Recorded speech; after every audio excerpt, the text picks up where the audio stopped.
PickDogs.com. I'm here with Brian and Chris, and it is Monday, May the 30th, 2022, here with your live show. We're live 7 days a week, 365 days a year. Of course, our best bets are always our premium picks, available under the premium picks tab. We get 15% off this month. Got one more day of that. I'm not sure what next month's special is going to be, so I will come up with something good. I always do. So, anyways, coming off of a big day of sports yesterday, my Miami Heat went down in a heap against the Celtics. You know, I didn't give out a premium pick in that game. I just never felt good about it. I never felt good about it. And I saw the same people. I said this, on the show, the same people in the YouTube comments that were bashing the Heat, saying the Celtics were a lock, were the same people pretty much saying the Heat were going to be a lock yesterday. And that is always a horrible sign. That you have the public, the books are basically just molding the public like a pack of Play-Doh, and just who knows what they're doing. But at the end, the public looked like Mr. Bill once again yesterday, getting run over by a tractor. Brian, any thoughts on last night's or yesterday's card? Oh, it was an up and down card for sure.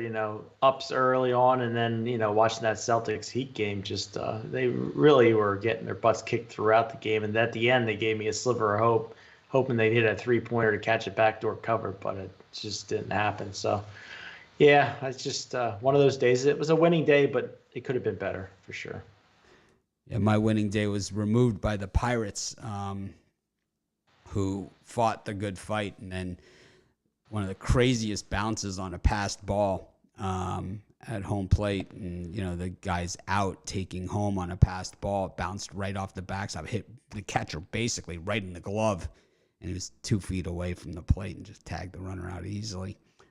That was really the game right there. But anyways, Chris, how about you? Any thoughts on the Heat or the Warriors-Celtics series, which I think is what the networks wanted?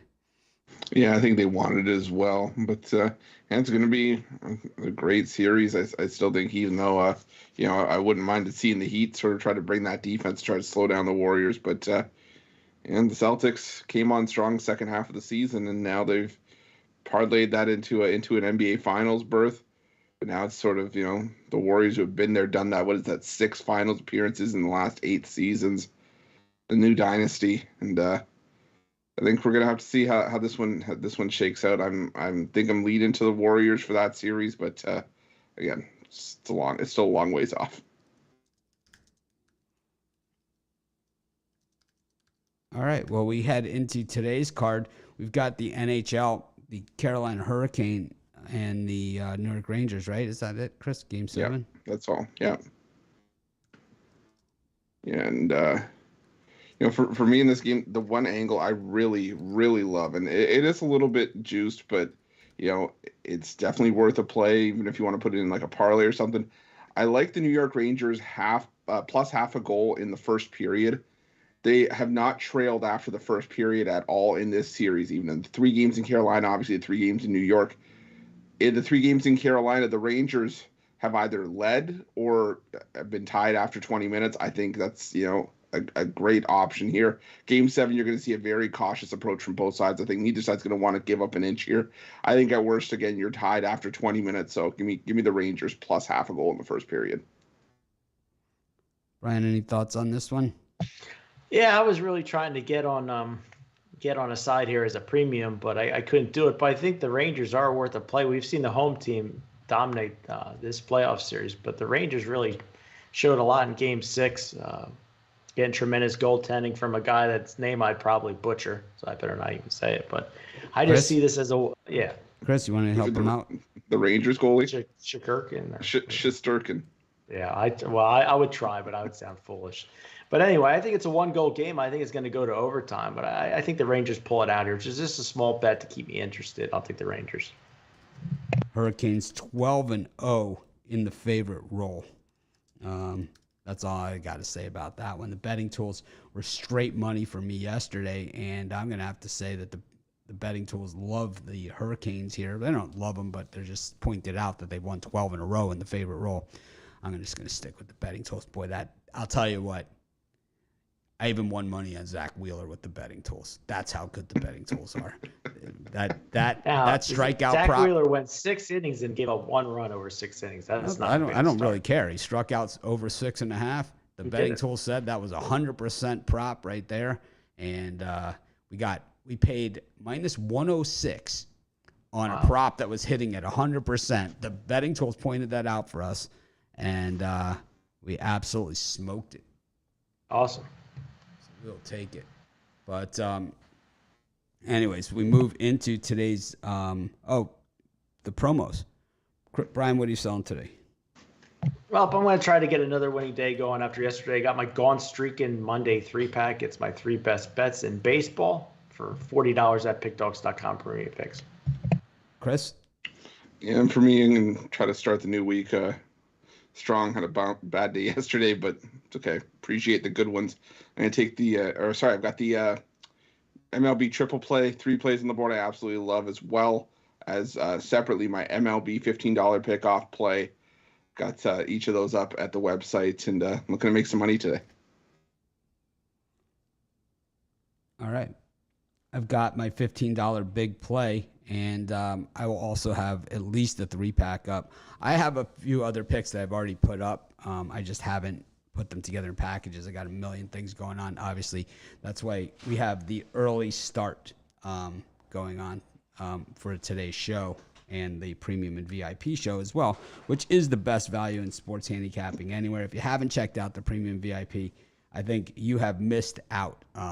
It's definitely, while we have the $15 plays, which are certainly, something that we've introduced recently for a kind of a lower entry point for people that just want one play. They don't want to spend a lot of money on, a package of picks or something like that. It gives them the opportunity to try out their favorite cappers for a reasonable price that isn't going to affect their wins and losses as far as their actual bets that are made.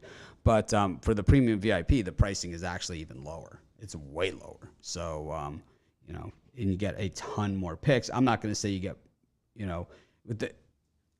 obviously our premium picks that we sell at the site are our best of best bets, and you're only getting best bets. In the premium and VIP, you get some of those, but you also get other picks that we're also betting today that are not quite our very best. So you still get more than a great value, but I would say, if it was me, I would say premium picks are our best. The premium VIP kind of 1A. I think that's a fair way of saying it.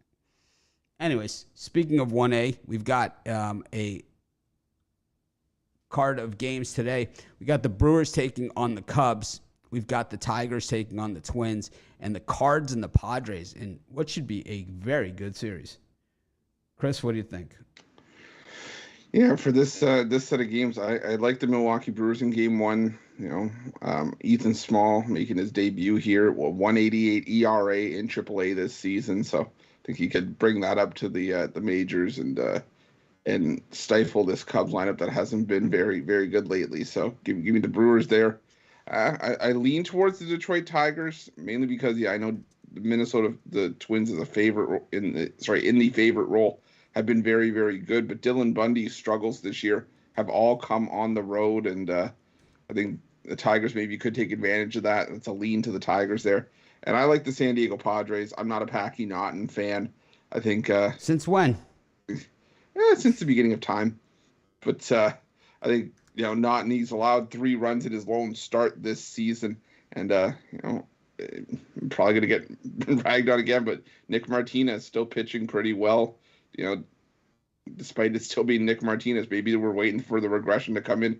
But I think we're getting some value with the Padres in this one at minus 105. So give me San Diego there. I don't know, Chris. All we usually hear out of you is Naughton. No, that's nothing. Dude. It's close enough. Anyways, Brian, what are you looking at here? Yeah, I'm going to agree and also take the Milwaukee Brewers here. If you look at Ethan Small in the minors this year, 3-1, 1.88 ERA, and an ultra-low whip. Former first-rounder going up against Matt Swarmer, who's had a good season in the minors this year at 2.08 ERA, 95 whip. But over his entire minor league career, he's been below average pitcher at best. He's the 19th round draft pick. Not that that means anything, but I just think the Brewers have the advantage here at pitching and team wise. So I think it's a light price to take the Milwaukee Brewers. wait, I forgot one. I like the Detroit Tigers plus the 1.5. Bo Brisky on the mound. Not that he's a stud, but Bundy on the road. I think you're going to see the worst. I think Bundy's just going to get worse as the year drags on, and I think the Tigers at plus 1.5. I think it should be a 1-run game.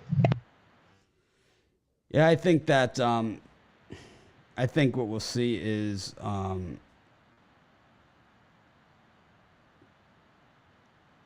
I think in this one, I kind of like the first 5 Milwaukee Brewers against the Cubs in that one. Ethan Small, he's the real deal, and I like the Yurfie in that Packy Knott and Nick Martinez gem. I also like the over in that game 9. You know, we're starting to see it on the rise, and for good reason. Nick Martinez is kind of in that. You know, we have a few of these pitchers on the board today that are kind of these retread guys that, you know, maybe they should have stayed untreaded, you know. And Nick Martinez is one of those guys. I don't understand, you know, the thought process. Obviously, I'm not a major league general manager or even remotely close to it. But, yeah, it doesn't necessarily work for me. We go to our next set of games. We got the Phillies and the Giants. We've got the A's and the Astros and the Rockies and the Marlins. Chris? Can't hear you, man. Sorry about that. I had people driving by loud outside. I'm going to take the San Francisco. I know, right? How dare they drive? You know, you rev your muscle car at 8:48 in the morning. I take the San Francisco Giants on the money line. I like Logan Webb. I'd like him a lot more if he was at home, but I still think he's I like him better in this matchup, and I think the Giants just find a way to get the win here. A seemingly quick turnaround for the Phillies after playing on Sunday night, so I'll take the Giants there. I like the Oakland A's with Paul Blackburn on the mound. Just a money machine. He keeps getting disrespected by the books. Maybe it's just because he's playing for the Oakland A's. That's probably what it is. But either way, I like the A's there, and I like the Miami Marlins against the Colorado Rockies. I think the Marlins find a way to get the job done with Lopez on the mound. Brian? I wish I had tickets for that Giants-Phillies game. Would love to be there in person. But as far as free picks go, I'm going to take the over 9 runs. I think Kyle Gibson's good to give up 3 or 4 runs. Logan Webb about the same. And then you add the Phillies bullpen, Giants bullpen, and perfect hitting weather. I think it shouldn't have a trouble getting over 9, even though the Phillies bats do fall asleep from time to time. Miami Marlins and Rockies, I think it's tough to turn down Pablo Lopez, even at minus 150. He's been a strong pitcher for the season. Feltner. I also like the over in the Rockies Marlins. I think Lopez will give up a few runs, and if you add Feltner in there, I think the Marlins can get to him. So I like the over 10.5. The number might seem high, but we're in Colorado. I think they can get to 12 or 13 here. I lean to the Marlins here, and I think it's one of those things where I think they get to Feltner. I like the Yurfie in this one as well, and Lopez is one of those guys. He has the good numbers, but he just doesn't seem to deliver for me all that often, you know? So it's kind of a little skittish on it. I've gone back and forth on that game. Paul Blackburn, always capable of the big game. Framber is our guy, right? Because he sweats like crazy out there. And it's just, you can see the effort. And, of course, we just fade the Phillies every single day. It's an automatic on that one. You know, it's something that it's the gift that keeps on giving. Now down 7 and change units for the season if you bet the Phillies every single game. It is a gift. We're heading straight towards double-digit units there on the Phillies. If you continue to bet them, you'll continue to lose. You continue to bet against them. Well, it's really the only bet you have to make. We go to our next set of games, and it's going to be the Guardians and the Royals, the Mets and the Nationals, and the Red Sox and Orioles. Chris? Yeah, I like the over in the first 5 between the Royals and Guardians. I just think, John Heasley, not a pitcher I love to back. He's given up 3 runs in 5 innings in each of his last 2 starts. And Zach Plezak's been, batting practice for a lot of teams this season. I think we could easily get over the first 5 in the first 5 in this game. I also like the full game under between the Nationals and the Mets. As much as I like rag on Eric Fede, he hasn't pitched terrible this season, and he's actually given the Nationals a decent chance to win in each of his starts. I believe they're above 500 in Fede's last 9 starts this season. And David Peterson had a great first start back, just in rejoining the rotation against the Giants last time out. Still got an ERA just over 2 this season. I think he could help the Mets keep this one close and a lower scoring game at that. So give me the under 8.5 there. Brian? For me in that time slot, I think the better bet in that time slot. I like the Washington Nationals on the money line today. I think Eric Fede might be their best pitcher. He's off 6 shutout inning performance, and Peterson's never really done it for me. I don't see him as a -180 guy. Phillies, Mets coming off that beat down of the Phillies, emotional rival matchup. I think the Nationals can pull an upset here, and then the Orioles and Red Sox. I think with Wells on the mound against Hill, I think they're both 5-inning guys, and then it's off to the bullpen. And the Orioles got beat down pretty bad, 12-2 yesterday. I think they get revenge here, at least keep it within 1. I'll take the +1.5 Baltimore Orioles. Chris went already. Yeah, I went already. Oh, I like the. I don't know. I just think that Rich Hill and Tyler Wells, these are 2 5-inning guys. So it's going to come down to the bullpen. And we know Rich Hill, his success usually hangs on how well rested the Red Sox bullpen is. And it's always a reach, right? I think for the Guardians, I really like them here against the Royals. What we've seen from the Guardians is that when they lose, they bounce back in a very big way the next game and usually cover the run line. So we're going to go with the Guardians and the run line against the Royals in that game. And like I said, that trend has been pretty much flat out money. We go to our next set of games, and in this one, we've got the Cubs-Brewers game 2. We've got the Diamondbacks and the Braves, the Rangers and the Rays, and the Dodgers and the Pirates. Brian, why don't you go first? Ooh, I love going first. I'm going to take the Milwaukee Brewers here in game 2. I'm an Ashby guy. I know his dad pitched the Phillies. That's not really why I'm taking him here. I just think the Brewers, their starting pitcher and bullpen, see it for the price here in the Brewers. I would even play it at -2.5 here. I think this is the game where the Brewers go to town on the Cubs. And then my next game, I'm going to take the Tampa Bay Rays. It might be a little bit public of a play, but you got Rasmussen versus Otto. Texas Rangers playing slightly better lately, but if you get a chance with Tampa Bay at this number, I'm going to be in on the Rays. I think they get it done. Chris? Yeah, and I'm going to take the first 5 under between the Braves and Diamondbacks. It's at 4.5 right now, and I think that's a steal. I think this is at best, a 1-1, maybe a 2-1 or 2-0 game through the first 5 innings. And we're getting some value with Zach Gallen off of just because he had one bad start. I mean, he's pitched very, very well this season.